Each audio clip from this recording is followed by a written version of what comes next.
ക്ഷേത്രവീഥികളിലൂടെ എന്ന വിശേഷണൽ പരിപാടി വീക്ഷിക്കുന്ന എല്ലാ ഭക്തമാനസങ്ങൾക്കും മലബാർ ദേവസ്വം ബോർഡിൻ്റെ സാദര നമസ്കാരം. പുതിയ ഒരു അധ്യായത്തിലേക്ക് ഏവർക്കും സ്വാഗതം.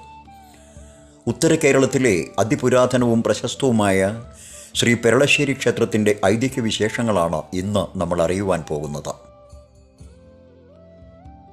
ത്രേതായുഗത്തിൽ സീതാന്വേഷണ നിരതരായ ശ്രീരാമ ലക്ഷ്മണന്മാർ പ്രകൃതി രമണീയമായ ഈ ഗ്രാമത്തിലൂടെ കടന്നു പോകവേ ശ്രീ സുബ്രഹ്മണ്യ സ്വാമിയുടെ അതീവ സാന്നിധ്യം മനസ്സിലാക്കുകയും ശ്രീരാമ ഭക്തദാസനായ ശ്രീ ഹനുമാൻ സ്വാമിയോട് ഹിമാലയത്തിൻ്റെ ഒരു ഭാഗത്തായി അതിവിശിഷ്ടമായ ഒരു വിഗ്രഹമുണ്ടെന്നും പ്രതിഷ്ഠാ മുഹൂർത്തത്തിനു മുൻപായി ആ വിഗ്രഹം അവിടെ എത്തിക്കണമെന്നും ശ്രീരാമചന്ദ്രൻ അരുളി ചെയ്തു.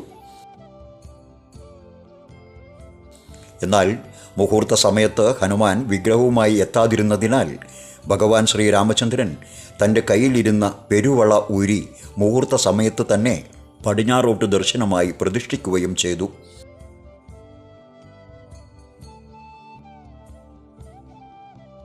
ഭഗവാന്റെ പെരുവള ഊരി പ്രതിഷ്ഠ നടത്തിയതിനാൽ പെരുവളശ്ശേരി എന്നും പിന്നീട് അത് ലോപിച്ച് പെരളശ്ശേരി എന്നുമായി.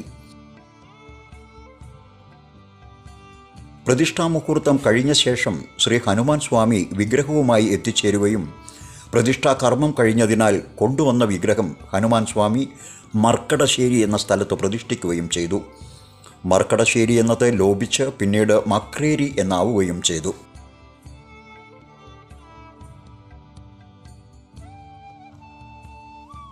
ശ്രീ പെരളശ്ശേരി ക്ഷേത്രത്തിൽ നാഗകോപ പരിഹാരത്തിന് സർപ്പബലിയും സന്താന സൗഭാഗ്യത്തിന് ഷഷ്ഠിവ്രതവും അതിപ്രധാനമാണ്. നാഗാരാധനയ്ക്ക് ഈ ക്ഷേത്രം ഏറെ പ്രസിദ്ധമാണ്. അതിനു പിന്നിലെ ഐതിഹ്യം ഇങ്ങനെ: ശ്രീ സുബ്രഹ്മണ്യ സ്വാമി സൃഷ്ടികർത്താവായ ബ്രഹ്മാവിനോട് ഓംകാരത്തിൻ്റെ പൊരുളെന്ത് എന്ന് ചോദിച്ചു. അനശ്വരവും നാദബ്രഹ്മ ബീജാക്ഷരവുമായ ആ ഓംകാരപ്പൊരുൾ എന്തെന്നറിയാത്തതിനാൽ കോപിഷ്ഠനായ ശ്രീ സുബ്രഹ്മണ്യ സ്വാമി അനുജനായ വീരബാഹുവിനെ കൊണ്ട് ബ്രഹ്മാവിനെ ബന്ധനസ്ഥനാക്കി.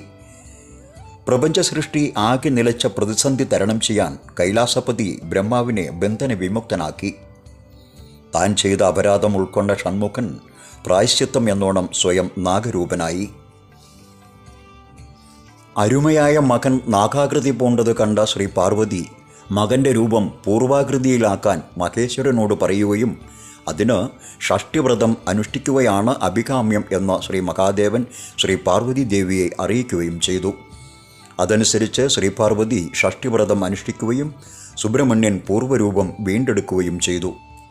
ശുക്ലപക്ഷത്തിലെ ഷഷ്ഠിനാളിലാണ് ജഗന്മാതാവ് വ്രതം നോറ്റത്. അതുകൊണ്ട് തന്നെ ഈ ക്ഷേത്രത്തിൽ വെളുത്തപക്ഷത്തിലെ ഷഷ്ഠിനാളുകൾ, പ്രത്യേകിച്ച് കന്നി, തുലാം, ധനു, കുംഭം, മേടം എന്നീ മാസങ്ങളിലെ ഷഷ്ഠി ഏറെ പ്രാധാന്യമുള്ളതാണ്. സുബ്രഹ്മണ്യസ്വാമി നാഗരൂപം പൂണ്ടതിനാൽ എല്ലാ മാസത്തിലെയും ആയില്യം നക്ഷത്രത്തിലെ നാഗാരാധനയും വൃശ്ചികത്തിലെ ഷഷ്ഠി ഉത്സവവും ക്ഷേത്രത്തിൽ ഏറെ പ്രാധാന്യമുള്ളതാണ്. നാഗത്തിന് കോഴിമുട്ട സമർപ്പിക്കുന്നതിനായി കേരളത്തിന് പുറത്തുനിന്നുവരെ ഭക്തരെത്തുന്നത് ഈ വഴിപാടിൻ്റെ ഫലത്തെയും പ്രാധാന്യത്തെയും നമുക്ക് മനസ്സിലാക്കി തരുന്നു. ആചാര അനുഷ്ഠാനങ്ങൾ അണുവിട തെറ്റാതെ അനുഷ്ഠിക്കുന്ന ഒരു ക്ഷേത്രം കൂടിയാണ് ശ്രീ പെരളശ്ശേരി ക്ഷേത്രം.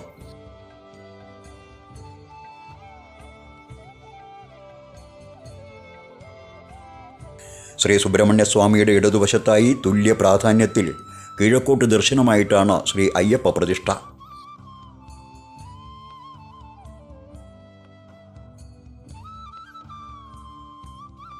ശ്രീ സുബ്രഹ്മണ്യ സ്വാമി ക്ഷേത്രത്തിൽ നാലമ്പലത്തിനകത്തായി ശ്രീരാമ മണ്ഡപവും കന്നിമൂലയിലായി ശ്രീ മഹാഗണപതി പ്രതിഷ്ഠയുമുണ്ട്.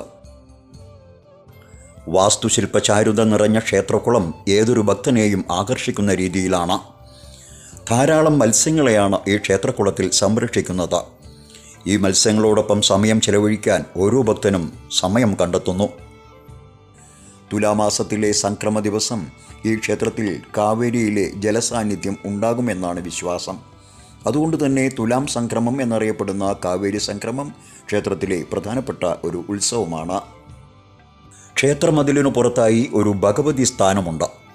അവിടെ നിന്നും ഭഗവതി സങ്കല്പത്തിൽ വെള്ളാട്ട് രൂപത്തിൽ ദേവീദാസൻ വേഷമണിഞ്ഞ് ക്ഷേത്രത്തിലെത്തുന്ന ഭക്തജനങ്ങളുടെ ആവലാതി കേട്ട് പരിഹാര നിർദ്ദേശങ്ങൾ നൽകി അവരെ അനുഗ്രഹിക്കുന്നു.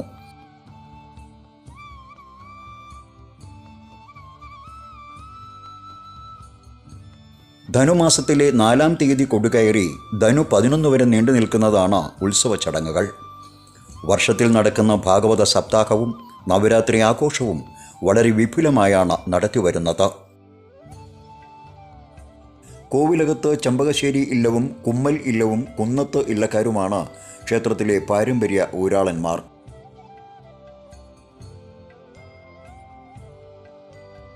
ക്ഷേത്രക്കുളത്തിൻ്റെ മനോഹാരിതയും നാഗദൈവങ്ങളുടെയും ശ്രീ സുബ്രഹ്മണ്യ സ്വാമിയുടെയും ചൈതന്യ പ്രഭാവവും ക്ഷേത്രദർശനത്തിൻ്റെ ഫലശ്രുതിയും ഏതൊരു ഭക്തനെയും ക്ഷേത്രത്തിലേക്ക് ആകർഷിക്കുന്നു എന്ന് ഈ ക്ഷേത്രത്തിൽ ദിനം പ്രതിയെത്തുന്ന ജനസഹസ്രങ്ങളെ കണ്ടാൽ തന്നെ നമുക്ക് മനസ്സിലാക്കുവാൻ സാധിക്കും.